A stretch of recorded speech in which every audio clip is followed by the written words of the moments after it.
Bonjour à tous. Euh, Alessandro Gasso d'Autodesk. Je vous souhaite la bienvenue à cette nouvelle présentation sur Fusion 360. Cette présentation fait partie d'une série de présentations que j'essaie de faire euh, chaque semaine, le jeudi à 10 heures. Si vous pouvez pas assister, euh, désolé, petit souci.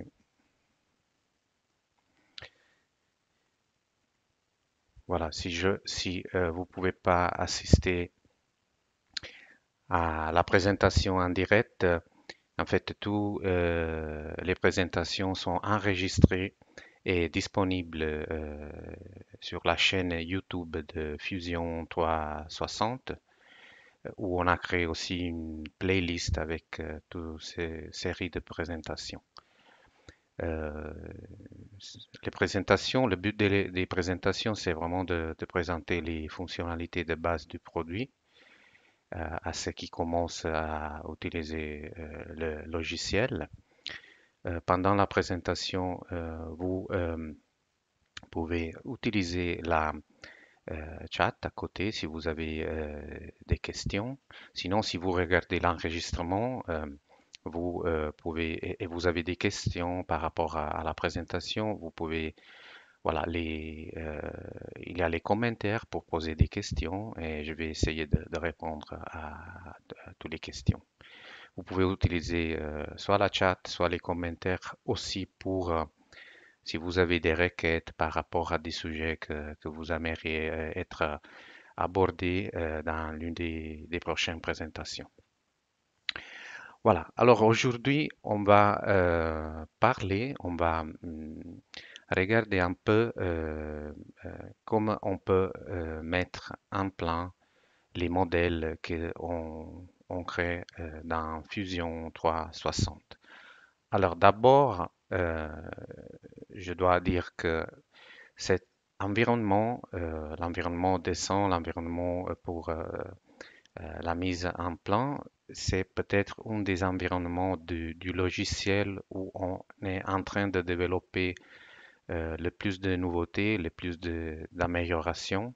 Par exemple, dans la mise à jour de cette semaine, on a par exemple introduit quatre améliorations qu'on va aussi regarder aujourd'hui. Euh, voilà, mais normalement à chaque mise à jour, on va avoir des nouvelles fonctionnalités pour cet environnement.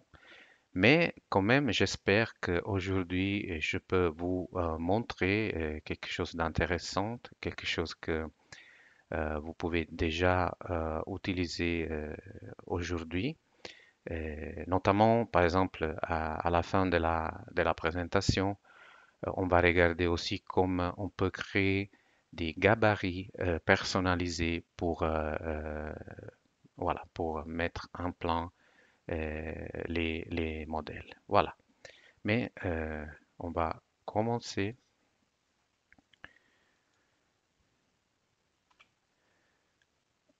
Alors, comme d'habitude, avant de commencer, j'aimerais vous montrer, vous rappeler la chaîne YouTube de Fusion 360 avec pas mal de présentations, la plupart en anglais. Mais à gauche de la page, vous avez le lien au contenu. C'est justement la playlist où on a tous cette série de présentations en français. Et en fait, dans toutes les présentations, dans la description des présentations, vous avez le lien direct à cette page. Voilà. Alors, on commence avec voilà, le sujet d'aujourd'hui. Alors, d'abord, alors là, par exemple, on va mettre en plan l'assemblage que vous voyez. Alors, une chose très très importante à dire, euh, quand on travaille avec Fusion, on a toujours un peu voilà, la question, est-ce que je dois créer des composants? Est-ce que je peux juste utiliser les corps? Peut-être ça suffit. Alors, dans ce cas, par exemple, si on veut mettre euh, en plan un assemblage avec les composants, il faut absolument utiliser des composants et pas des corps. Alors, je vais pas. Alors, ça, c'est en fait un sujet qu'on a abordé dans cette présentation, la différence entre les body et composants, les corps et les composants. Et ça, c'était vraiment une des raisons pour laquelle il faut utiliser les composants quand justement on doit créer une mise en plan d'une autre modèle, euh, surtout si c'est un assemblage avec des composants. Alors, pour commencer, alors on peut créer la mise en plan soit depuis ici, alors nouveau dessin de la conception.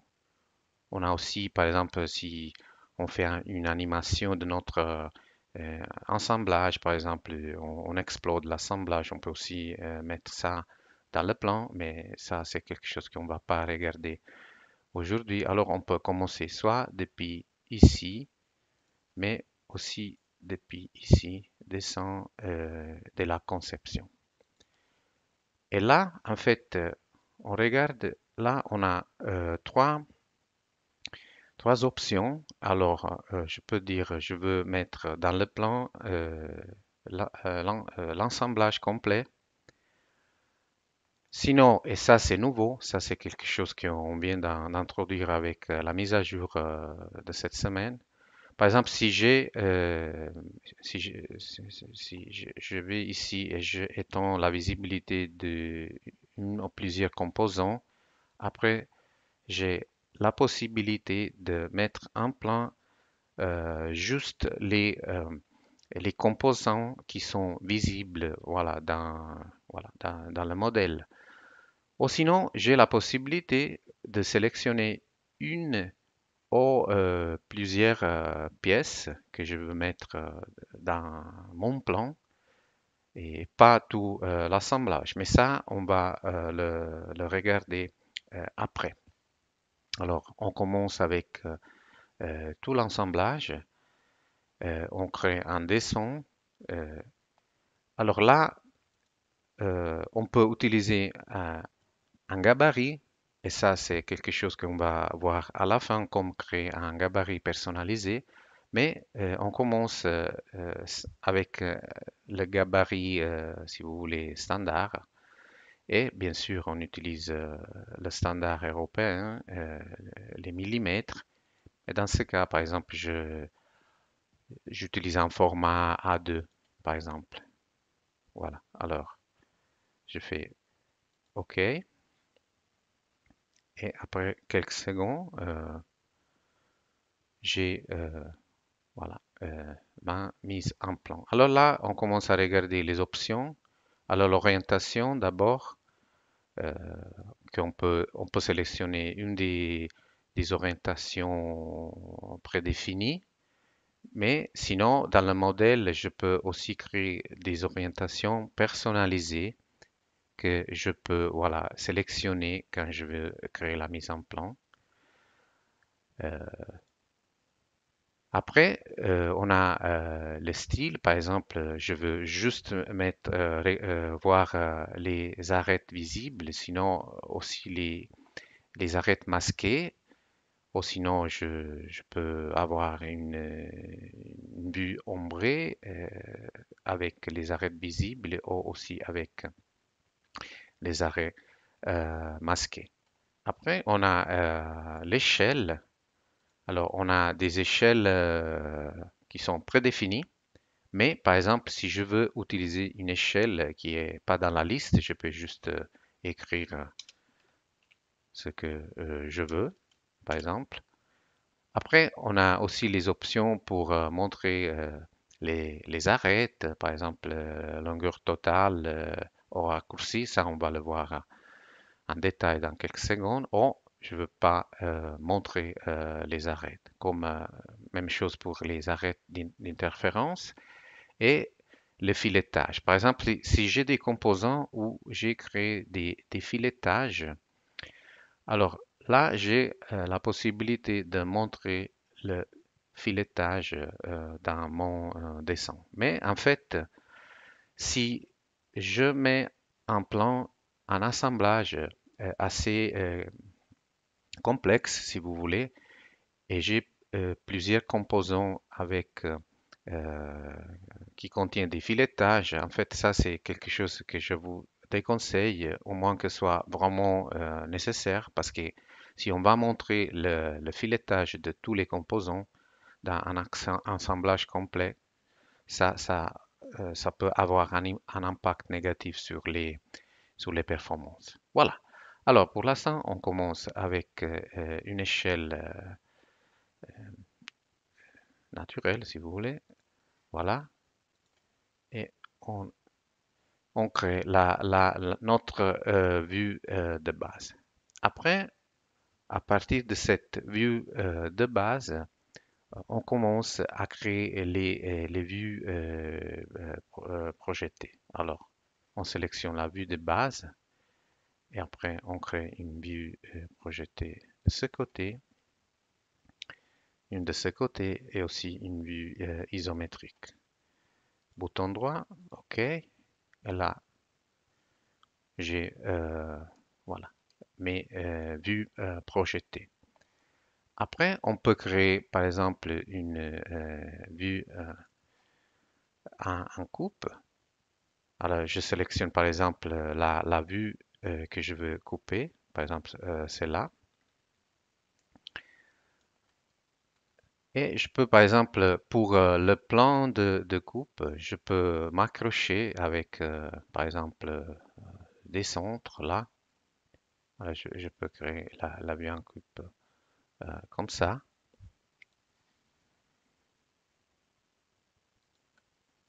Bouton droit, continuer.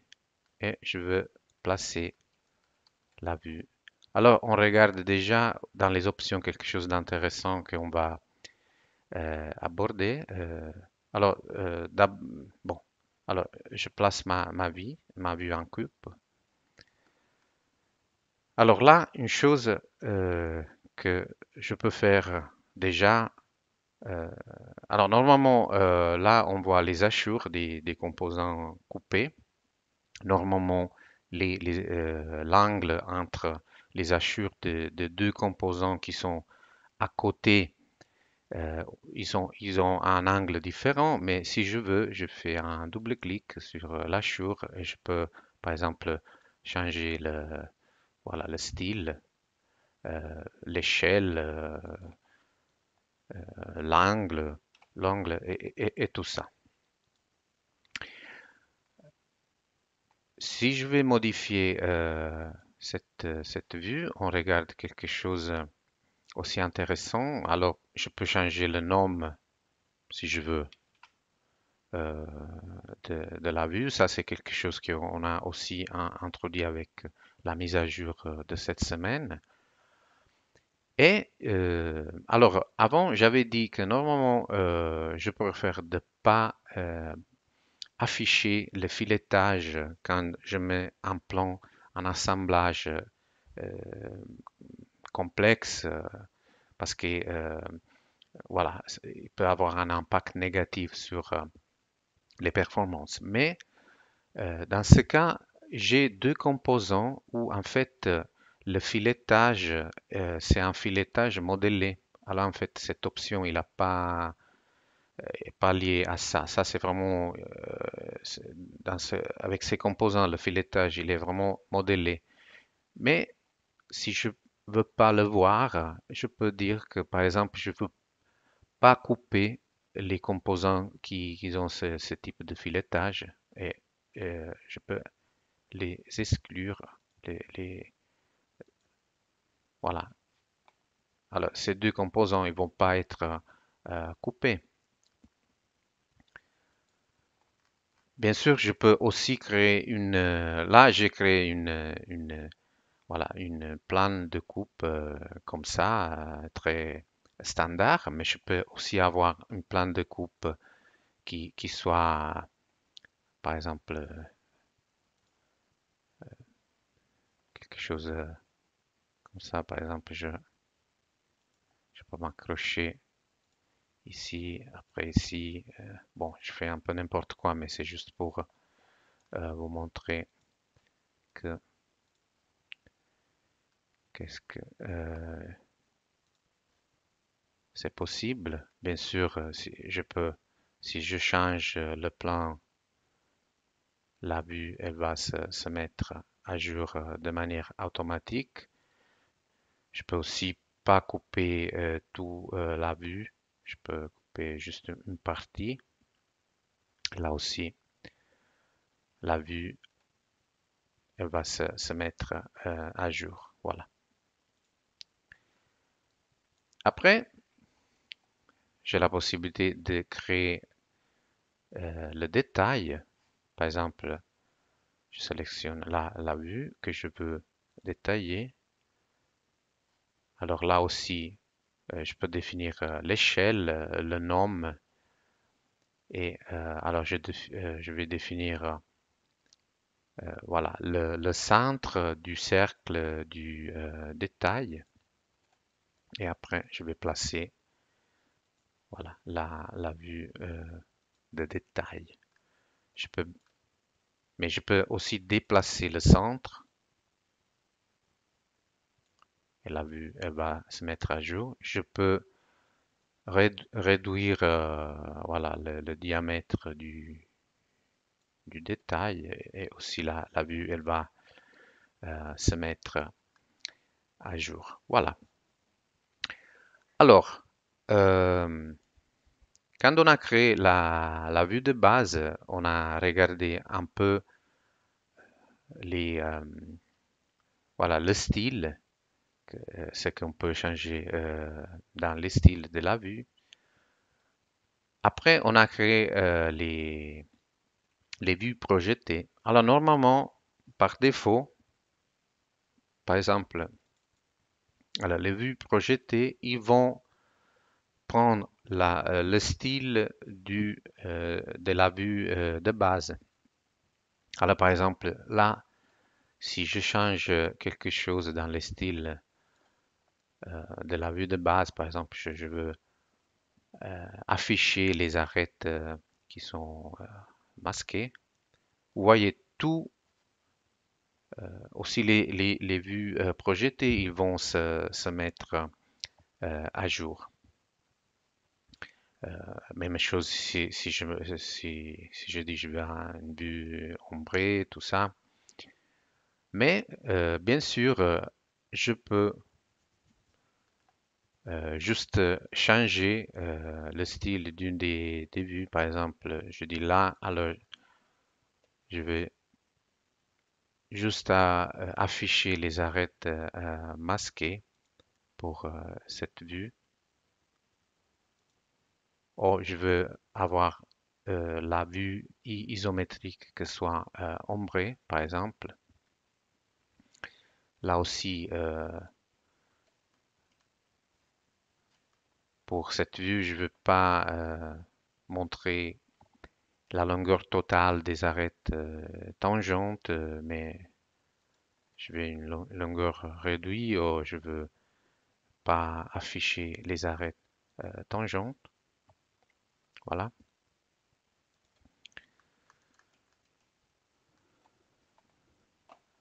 Alors, je peux bien sûr, et ça c'est aussi quelque chose qu'on on vient d'introduire avec la mise à jour de cette semaine. Si je veux déplacer la vue principale, je dois juste, avec le bouton gauche de la souris, je peux la faire glisser.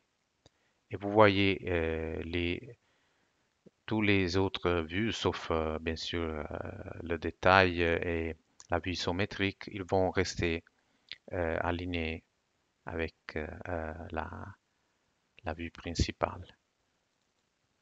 Bien sûr, quelque chose que je n'ai pas montré, je peux, si je change euh, l'échelle, les autres ils vont aussi se mettre à jour. Voilà. Je peux aussi effectuer une rotation d'une des vues. Normalement, c'est quelque chose, bon, je fais pas, mais par exemple, je peux sélectionner cette vue et définir, voilà, le centre de la rotation et la faire, voilà, si j'ai besoin de faire ça, bien sûr. Voilà. Maintenant, on passe à regarder un peu la partie géométrie. Par exemple, je peux créer des traits d'axe. Par exemple, un trait d'axe comme ça. Je sélectionne deux arêtes là. Je peux aussi l'allonger si je fais, voilà, si je fais glisser la pointe de la flèche là. Bien sûr, je peux définir le centre des arêtes circulaires. Mais je peux aussi utiliser ça, c'est intéressant. Par exemple, j'ai une série de perçages et je peux créer ce type de géométrie. Alors là, par exemple, j'ai les options euh, saisie automatique. Il va me choisir voilà, l'autre, le perçage suivant de la série, si je veux. Je peux afficher le centre. Voilà. Après, voilà, cette option prolongement de l'arête. Alors, j'ai pas vraiment un exemple euh, très, mais juste, voilà, je fais quelque chose peut-être un peu bête, mais c'est juste pour montrer qu'est-ce que ça veut dire ça. Par exemple, je peux prolonger ces deux arêtes. Comme ça, je peux utiliser, voilà, l'intersection pour appliquer une cote, par exemple. Bien sûr, j'ai pas besoin de faire ça pour appliquer la cote dans ce cas, mais c'était juste pour vous montrer, euh, voilà, qu'est-ce que ça veut dire ça. Une autre chose intéressante qu'on a introduit avec la dernière mise à jour, c'est la possibilité de créer des esquisses euh, dans mon plan. Alors, par exemple, là, normalement, je peux faire ça. Alors là, on a des symboles. Mais par exemple, si j'ai besoin d'un symbole qui il n'est pas encore là, je peux le créer. Par exemple, je peux quelque chose comme ça et l'associer à une des vues. Voilà, je peux aussi,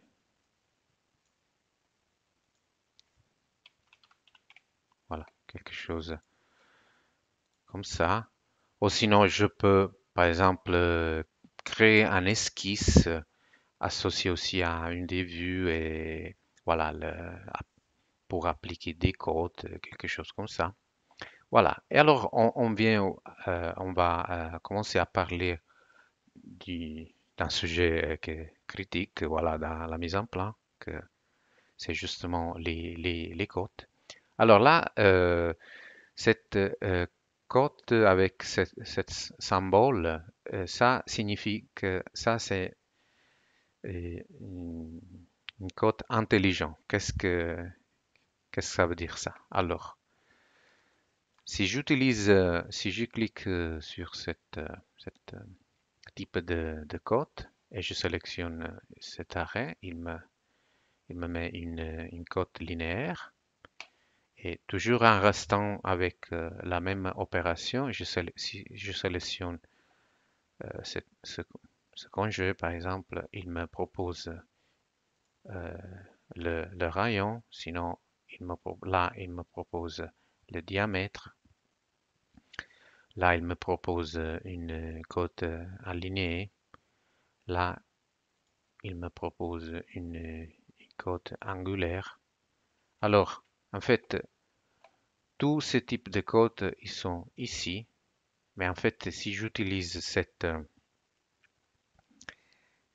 code intelligent, si vous voulez, en fait, je ne dois pas choisir le type de code, mais c'est Fusion qui choisit sur la base de l'entité que je vais sélectionner. Après, on a les codes superposés. En fait, je commence par exemple depuis ici et je continue par exemple. Si je veux mettre là au milieu de cet arrêt, je fais un bouton droit et je dis milieu et là, et après je, je peux continuer. Je fais la même chose par exemple ici. Voilà, ça c'est un peu les codes superposés. Sinon, on a les codes de ligne de base. En fait, je sélectionne une, la code de référence et après je continue et j'ai quelque chose comme ça. Bon, là, je vais sortir un peu de la feuille, mais c'est juste, voilà. Et sinon, j'ai aussi ce type de code en série, même chose. Je sélectionne une code de référence et après je continue, mais dans ce cas, ils vont tous s'aligner. Voilà.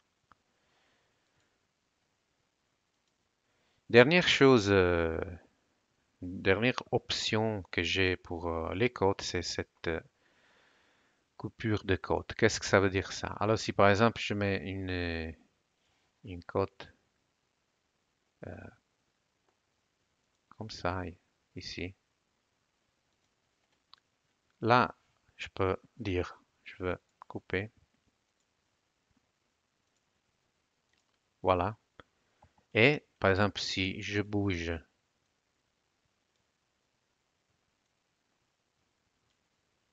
la code, la coupure, elle va se mettre à jour. Voilà. Après, on peut ajouter un texte là. On peut choisir voilà, quel type de, de fonte, de police, de fonte, l'auteur du texte. Voilà, sont les options du test standard, mais là, on peut aussi ajouter des symboles. Et là, je peux mettre, par exemple, quelque chose comme ça. Et la même chose ici, mais ici, je peux aussi utiliser une ligne de repère, sinon, en fait, c'est pareil. Les symboles, alors pour l'instant, on a le symbole état de surface, tolérance géométrique, identificateur de référence. Et avec les prochaines mises à jour, on va ajouter des autres symboles. Mais si, comme je viens de vous montrer, si vous avez besoin d'un symbole qui n'est pas là, vous pouvez toujours le créer.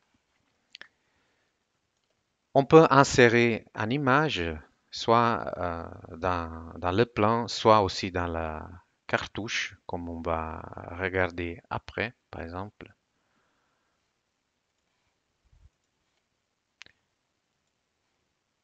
Et bien sûr, je peux changer la position. Bon, là, je l'ai mis un peu n'importe où. Je peux changer l'échelle, je peux la tourner, je peux modifier la position si je veux. Et voilà. Alors maintenant, pour les tableaux, pour vous montrer qu'est-ce que je peux faire avec le tableau, je vais ajouter une autre feuille. Par exemple, je veux créer une vue de base isométrique de mon assemblage. Et là, si je clique sur tableau, il va me proposer la liste de pièces de mon assemblage. Voilà. Et il va m'ajouter de manière automatique aussi les repères. Alors, qu'est-ce qu'on peut faire avec la liste de pièces aujourd'hui? Alors, si je clique dessus, je peux ajuster la largeur, par exemple, de chaque des colonnes là. Je peux, avec cet triangle, je peux placer, par exemple, je peux la diviser si vous voulez.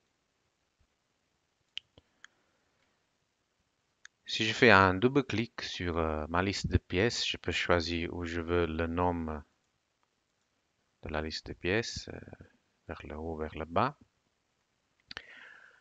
Je peux ajouter des colonnes prédéfinies, mais pas encore des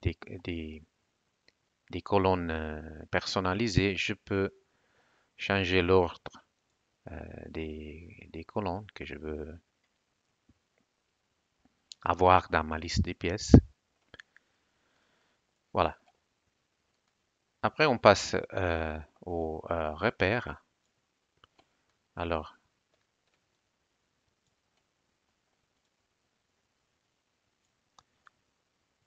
je peux changer l'ordre des repères, par exemple. Enfin, je veux que soit le 1, le 2, le 3, le 4. Et voyez, la liste de pièces, elle se met à jour de manière automatique. Je peux, par exemple, là, je peux les déplacer. Mais après, j'ai aussi la possibilité de les aligner. Par exemple, je peux les sélectionner, continuer, et après, j'ai la possibilité de les aligner. Voilà.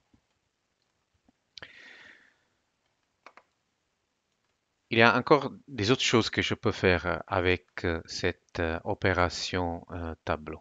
Et surtout si, euh, d'abord, alors en fait, si je mets en plan une modèle de tôlerie, par exemple, alors là, je fais, dans ce cas, je vais sélectionner juste cette pièce et je veux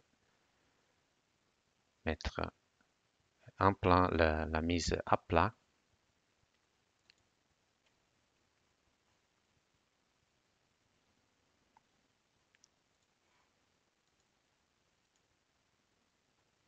Voilà.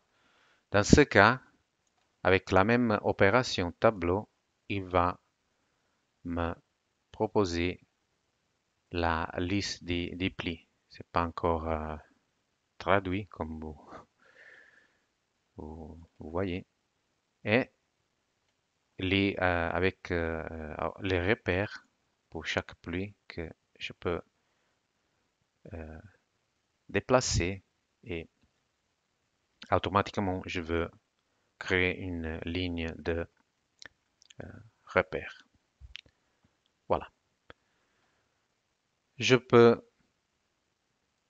exporter mon plan comme PDF, comme DWG, comme DXF. Et je peux aussi exporter, je fais un export CSV. En fait, Qu'est-ce que ça veut dire ça? Si je fais un export CSV, je veux avoir une feuille Excel, soit avec ma liste de pièces dans ce cas, ou soit avec la liste des plis dans ce cas-là. Voilà. Maintenant, on revient sur la première feuille euh, pour regarder un peu qu'est-ce que je peux changer, par exemple, dans cette feuille. Alors, pour l'instant, je peux changer tout. Tout ce que vous voyez comme ça, je peux pas le changer encore, au moins. Mais par exemple, je peux changer le format du test, l'auteur du test. Je peux aussi, si j'ai besoin,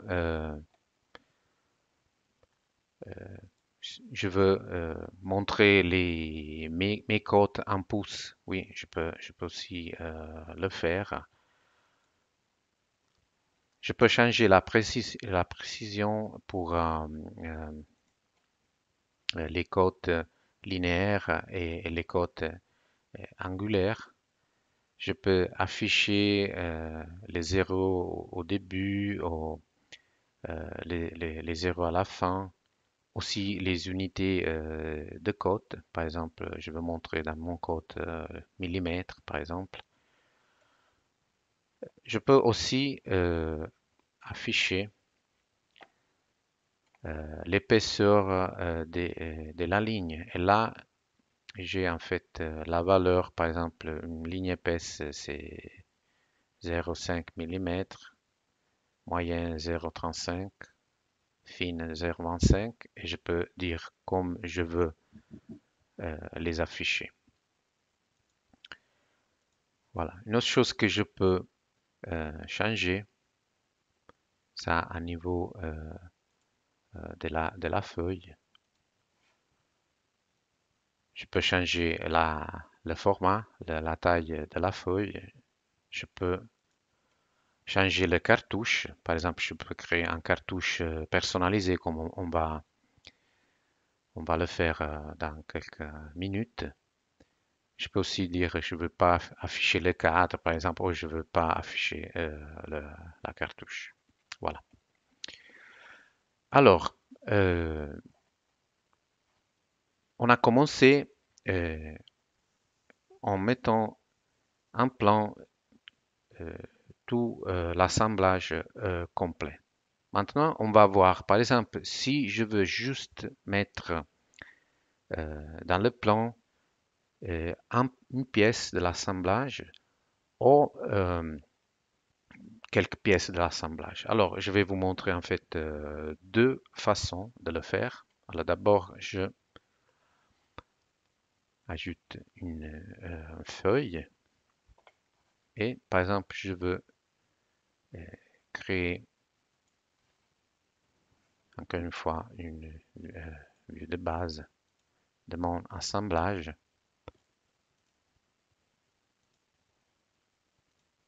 Quelque chose comme ça. Alors là, si je veux juste afficher un des composants, je peux sélectionner le composant que je veux afficher dans la vue, bouton droit, et je dis masquer tout sauf l'élément sélectionné. Voilà. Mais par exemple, si je veux afficher un, quelques composants, je peux juste masquer les composants que je veux pas afficher. Voilà. Alors par exemple, je peux dans la même feuille, je peux afficher ce composant. Après, je fais la même chose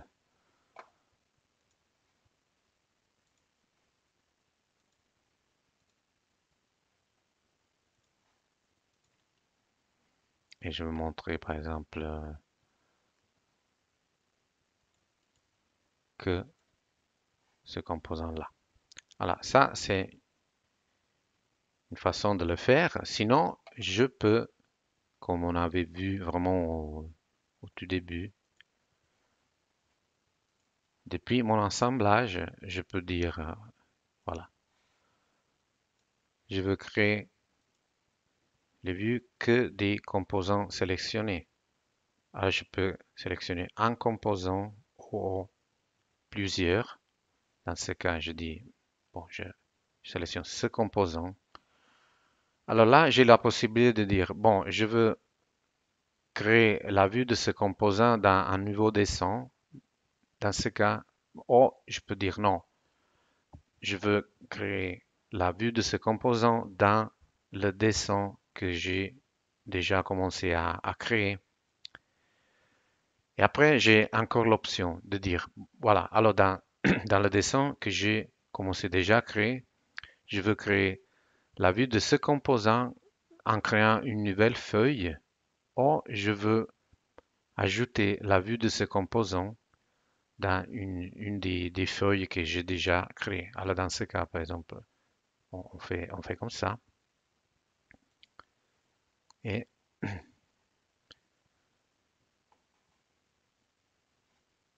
voilà, parfait. Désolé.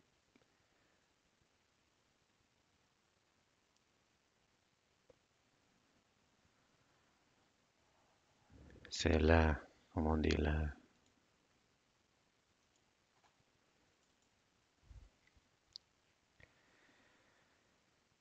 le charme de la directe. Voilà.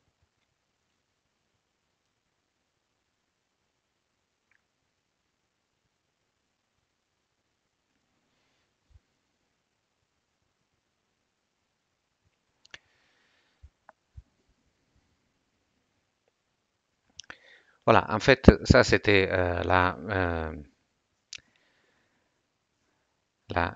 dernière chose que je voulais vous montrer avant de passer à le dernier sujet que j'espère euh, va être un sujet intéressant. Ça veut dire,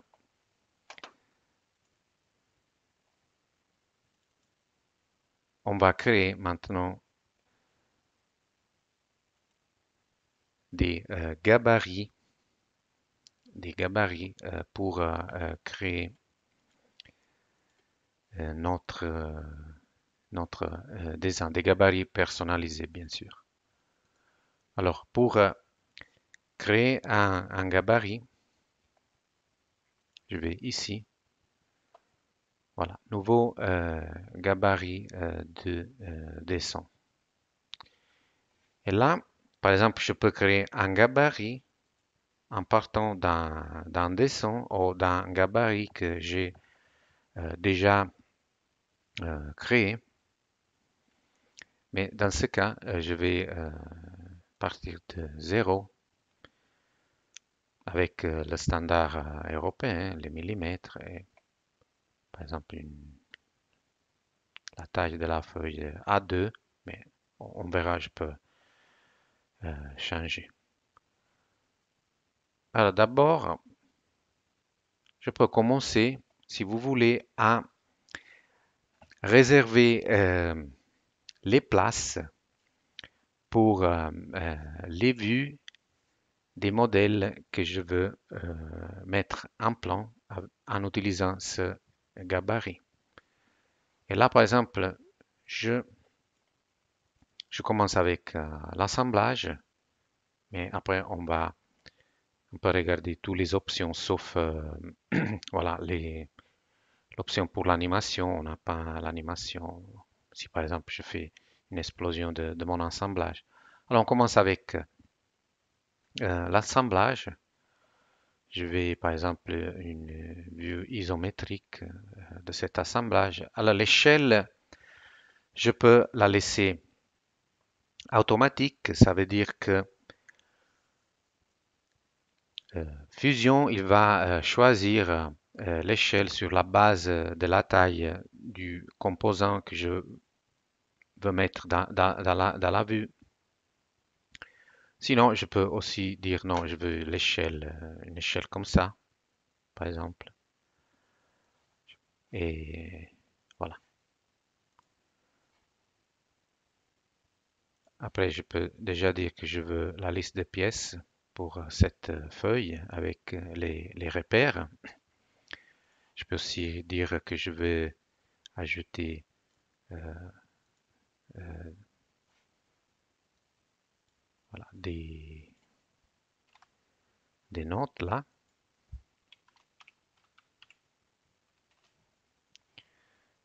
Et voilà, ça c'est la première feuille.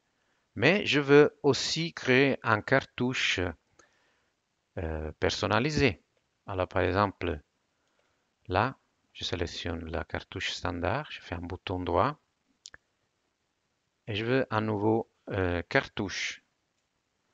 Si dans ce cas, je peux partir de, par exemple, dans le cartouche standard, ou je peux partir de zéro, je crée tout à nouveau. Ou, par exemple, j'ai aussi la possibilité d'importer, si j'ai un cartouche en format DWG, je peux l'emporter et l'utiliser comme cartouche dans mon plan. Dans ce cas, on va commencer, on va partir de du cartouche standard, OK. Et là, qu'est-ce qu'on a? Alors là, on a, alors par exemple, on a tous les textes qui sont en anglais. Je ne sais pas si peut-être dans une des prochaines mises à jour, on va les avoir aussi en français, mais dans tout cas, là, je peux vraiment tout changer. Alors, les textes en noir sont des textes, voilà, statiques. Sinon, les textes en bleu sont des attributs. Qu'est-ce que ça veut dire ça? Alors, bon, l'attribut personnalisé, ça veut dire que c'est quelque chose que je dois remplir moi-même, mais sinon, j'ai des attributs comme date du dessin et tous les attributs que vous voyez dans cette liste, qui sont des attributs qui, si je vais les ajouter, s'ils ne sont pas déjà là dans mon cartouche, euh, je, ils vont se remplir de manière automatique euh, du, euh, à partir des propriétés du modèle. Alors par exemple, comme j'avais dit, je peux tout changer. Alors par exemple, je veux pas cette, je supprime ça, je supprime ça. Et par exemple, dans ce casier, je veux mettre l'échelle de mon modèle. Alors je commence avec une test, là,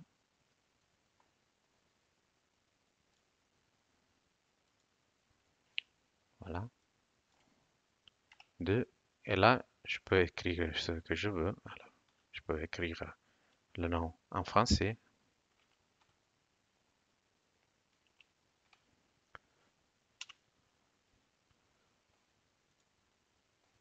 Et après, je vais ajouter l'attribut. Alors, l'attribut échelle du dessin. Voilà, je peux aussi bouger un peu.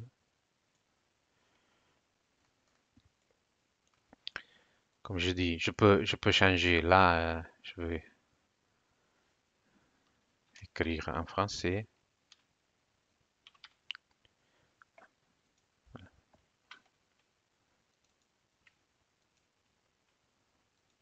Je fais ça et je mets le nom en français et je peux le faire un peu partout.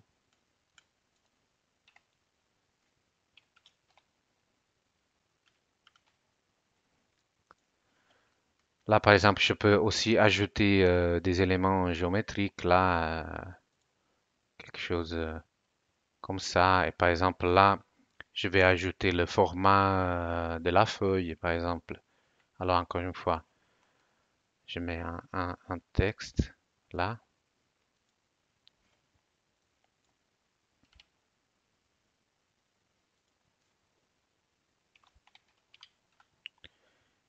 Et après, je vais ajouter l'attribut. Dans ce cas, c'est format du papier. Voilà. Je peux bien sûr ajouter le logo de l'entreprise. Ici, par exemple,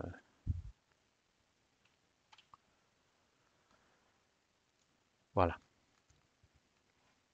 Et je peux donner un nom à cette cartouche. Je peux faire encore d'autres choses, mais voilà, vous avez compris, sinon on va prendre un peu trop de temps. Et, euh, et après, on continue, on crée des autres feuilles. Là, par exemple, on, on- on place, on réserve la place pour des vues des composants, par exemple, comme ça.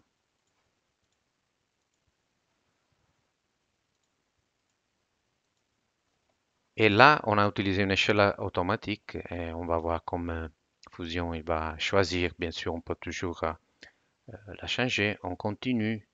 Alors là, par exemple, si je veux utiliser ce gabarit avec une modèle de Toleri, alors je veux d'abord créer les vues du composant plié,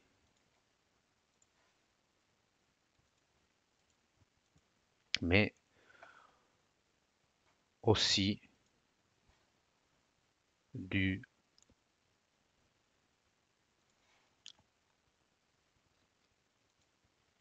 de la mise à plat de ma pièce de Toleri. Et dans ce cas, je veux aussi avoir la liste des plis. Voilà. Alors on va sauvegarder euh,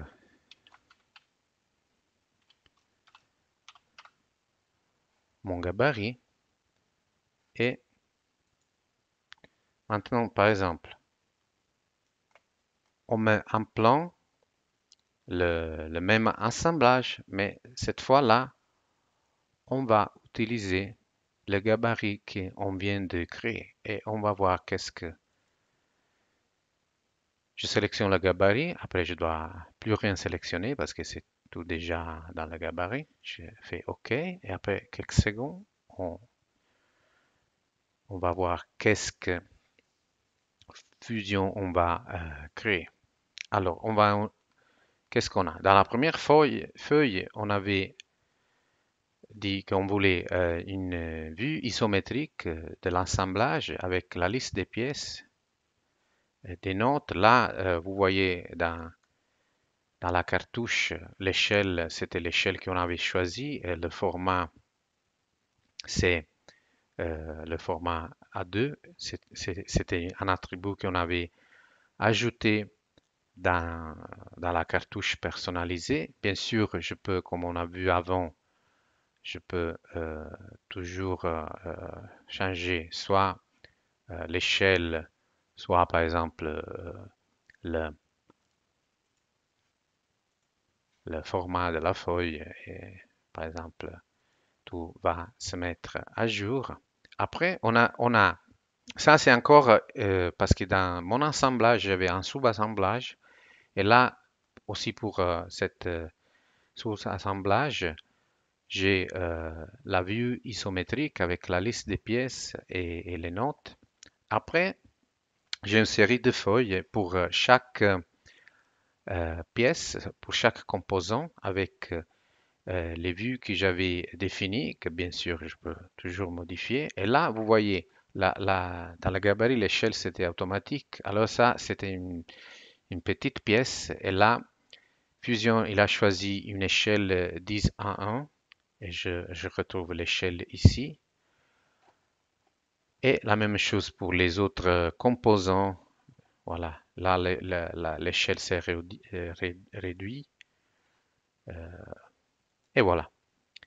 Alors, dans mon assemblage, j'avais pas des modèles de tôlerie. Alors, les deux feuilles où j'avais défini les Voilà, les vues pour des pièces de tôlerie, soit pliées, soit à plat, ils sont pas là. Mais si par exemple j'utilise le même gabarit avec ça c'est un assemblage avec deux pièces de tôlerie, et là aussi je fais la même chose. Je utilise le gabarit pour le mettre en plan.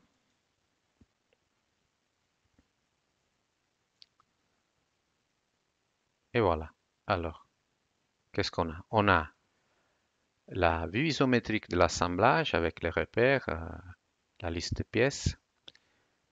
Mais après, on a euh, la, les vues du modèle plié et la mise à plat, je sais pas, et avec la mise à plat et la liste des plis. Et aussi pour l'autre modèle, la même chose. Voilà, une dernière chose que je voulais vous montrer, là, dans la cartouche, on a aussi l'ordre des feuilles, mais je peux toujours changer l'ordre. Par exemple, si je fais glisser cette feuille-là, on l'a, aussi l'ordre des feuilles, il va se mettre à jour. Voilà. Voilà. Alors, avec ça, on a terminé la présentation d'aujourd'hui où je vous ai présenté tout ce qu'on peut faire aujourd'hui avec dans l'environnement dessin pour mettre en plan les modèles de Fusion 360. Comme j'avais dit au début, c'est un environnement où on est vraiment en train d'ajouter euh, pas mal d'améliorations. On a eu euh, déjà quatre dans la mise à jour de cette semaine. Mais j'espère quand même que ce que je vous ai montré aujourd'hui puisse déjà être utile et vous puissiez déjà utiliser voilà, l'environnement pour mettre en plan les modèles de Fusion 360. Voilà. Pour la semaine prochaine, on va aborder le sujet de la modélation à forme libre, ou on appelle aussi T-spline. Comme ça,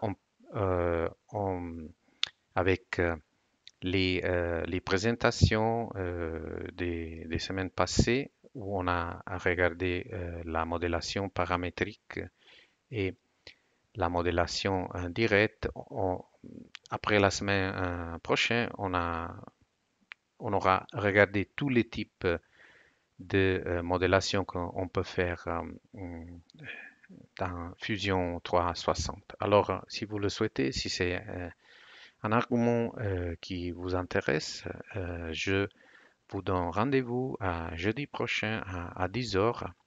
Je vous remercie pour l'attention aujourd'hui et je vous souhaite une belle journée.